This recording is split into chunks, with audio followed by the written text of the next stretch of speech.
Hi, I'm Derek B., editor of the Peru Tribune, back with you a few hours before what I hope will be the first win of a long Chicago Bulls postseason run. For tomorrow's news, our daily video feature in which we tell you a little bit about what to expect in the next day's newspaper. Today is Sunday, April 20th, 2014. Happy Easter.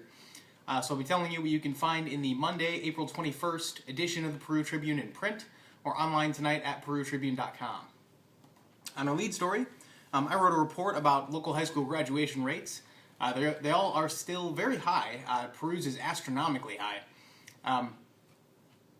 Slight decrease across the county, but still very impressive stuff there.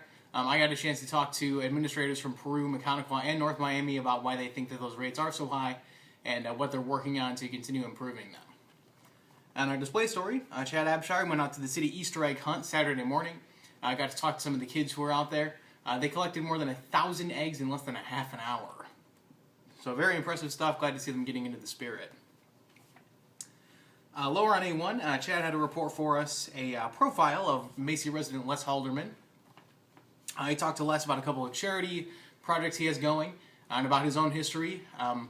Les has been a part of the Macy community for a long time, so it's really exciting to see that he's doing a lot of good there, and we're glad to give him a little publicity for the things he's trying to get done. Including the Food Finders Drive. They're going to be out there this week for the first one ever in Macy, so I hope a lot of folks come out for that.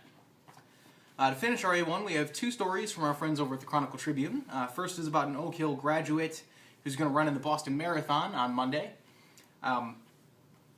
Second is actually a report from last week's Oak Hill School Board meeting.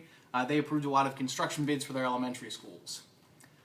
Finally, inside, Chad wrote a story for our Biz page about Josh Walker, the son of Mayor Jim Walker, who is coming back to be a farmer's insurance agent here in his hometown. And we had a bunch of sports stories.